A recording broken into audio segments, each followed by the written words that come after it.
today, maganda talaga yung nakita natin. According to our CID chief, interesado po si Ma'am Angie na i-recommend sa ating city mayor na i-display.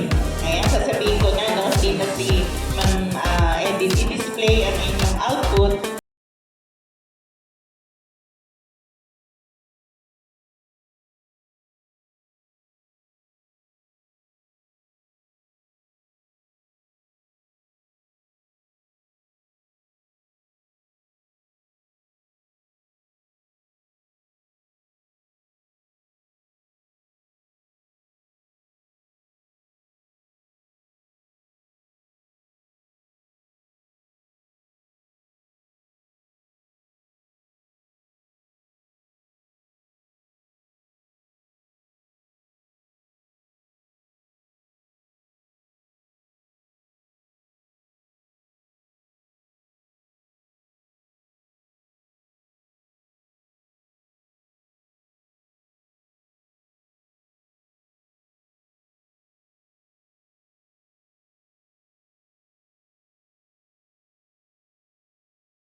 Maraming salamat po sa ating mga school heads. Anyway, your effort is really appreciated. Kung gaano ka-festive itong fall na to ngayon. Kanina nakita ko ngayon sa niyog. Sabi ko, true to the name.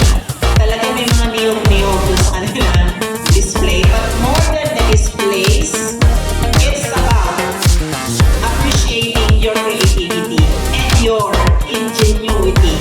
No? For coming up for the resources that you have in all the 43 schools. In all the 43 schools who participate.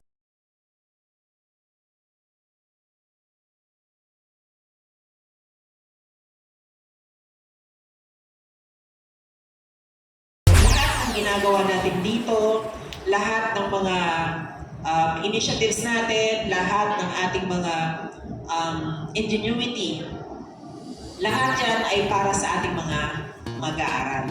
I hope that you bear that in your mind as when you crafted those materials.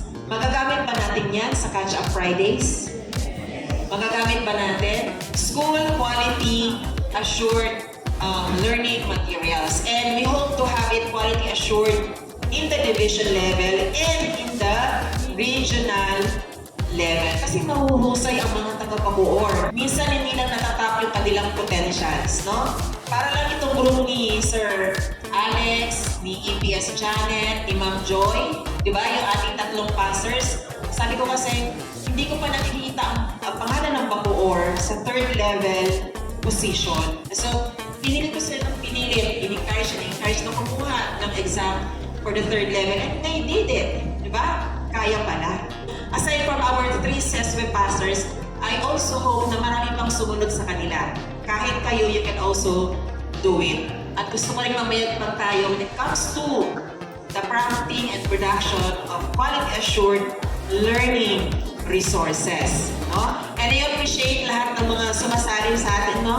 ng mga contest related to this. Kasi last year, di ba, sa storytelling and other contests related to this, I appreciate you so much. So maraming salamat po sa inyong time, resources, effort, and creativity for coming up with the most beautiful and useful learning resources. Magandang hapon po sa inyo.